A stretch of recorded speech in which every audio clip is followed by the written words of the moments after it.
This is the Region 18 Middle School Cello Excerpt practice video. In this video, I'm going to go over three main topics. Number one will be left hand positioning. Number two will be bowing style and dynamics. And number three will be bowing directions. With the left hand positioning, there are three different positions outside of first position that we need to use here. Mainly the one that's happening that's not first position is an extended third position. This will happen measure 50 to 51, measure 56 to 57, and also measure 60 to 61. So an extended third position happens when you put your first finger on the A string where your fourth finger would normally go. So fourth finger normally plays the high D. In an extended third position, your first finger is playing that note. Your second finger extends forward to an E. And then your fourth finger plays F sharp. So we have these three basic notes: D, E, F sharp. Alternatively, another way to find this is by dropping your thumb down to where the neck runs into the saddle here, and then placing your second finger right across from your thumb. It's very important when we do extended position work that we want to make sure that we're keeping this circle between your second finger and the thumb. So if you drop your thumb into that L shape here, second finger right across, then you can reach your first finger back, and then your fourth finger is right here. I would encourage you to get used to this position, is to play this a lot. I like to use the Mississippi stop-stop rhythm, so you can just play the pattern.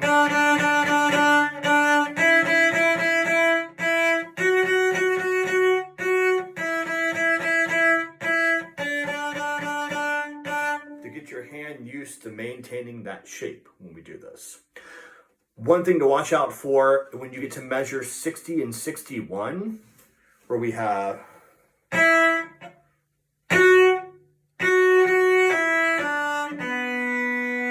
in measure 61, that first note will still be in this position, but that will be played as a B on the D string. So we'll come over on the A string and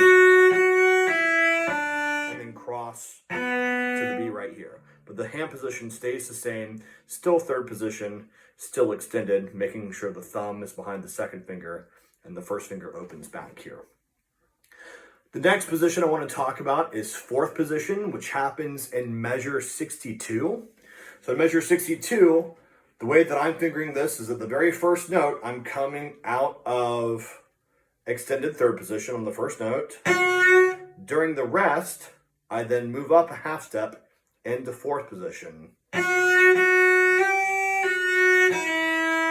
So again, that first note, I'm playing fourth finger and extended third. During the rest, I shift up a half step, so now my third finger is playing the F sharp. And finish out the rest of that measure in fourth position. The final unusual position that we have to do is in measure 59 and 60. This is technically sixth position, but to me the easiest way to explain this is that on the first note of the measure, the A, you'll just play it as a harmonic here. Your thumb will still be back behind the neck. Thumb will come up here, it'll be back behind the neck. You'll play a harmonic, and the B will be one whole step above. So you'll play a harmonic with the second finger, and then the third finger, the B, you'll have to press down the string here. And again, just like the extended third position, I'm a big fan of using Mississippi stop-stop because it gives your left hand 6 notes to get itself ready here.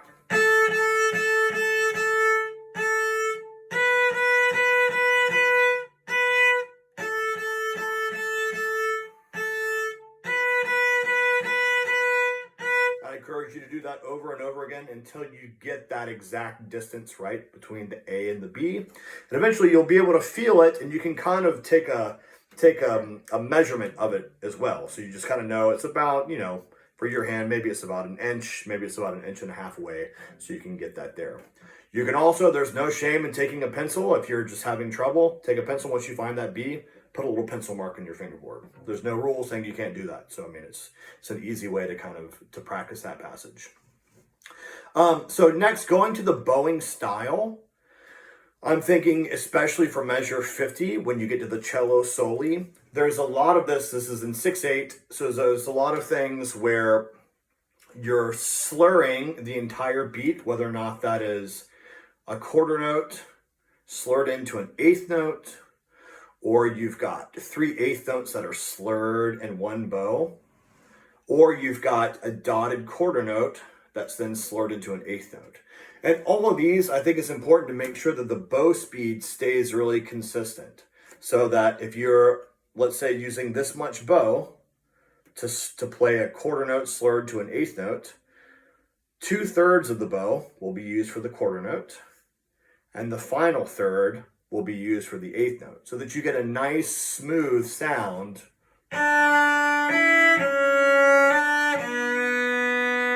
So that way, if you're doing it the opposite and you're not using the same amount of bow,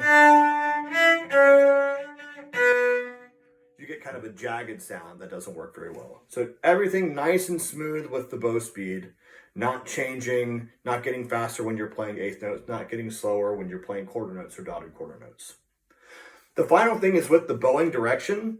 Now, in this, there's not a lot of bowings written other than a couple of down bow at measure 50, a couple of up bows at 50, a down bow a couple of bars later. So we have a question of what to do with measures like, for instance, measure 54. So we have 54 going into it. You have the down bow written on the C sharp. The way that I've decided to bow this, and I'll just go from the pickup to measure 54, and we'll go over each of the bowings. I'll go down, up, rest, down, up, rest, down, up, rest, down, up, down, rest, down, up, rest, up, down, up, rest, down, up, down, down, up, down, up, down, up, down, down, up, down, down, up, down. So I'd encourage you to go back and review that part of the video as many times as you need to make sure that you have all the bowings marked in right there. Because again, there are some bowings that are marked in here, but there's a lot of stuff that could go either way. And you just want to make sure that you go into the audition with a good plan of how you're using the bow. I hope that was helpful to you, and good luck.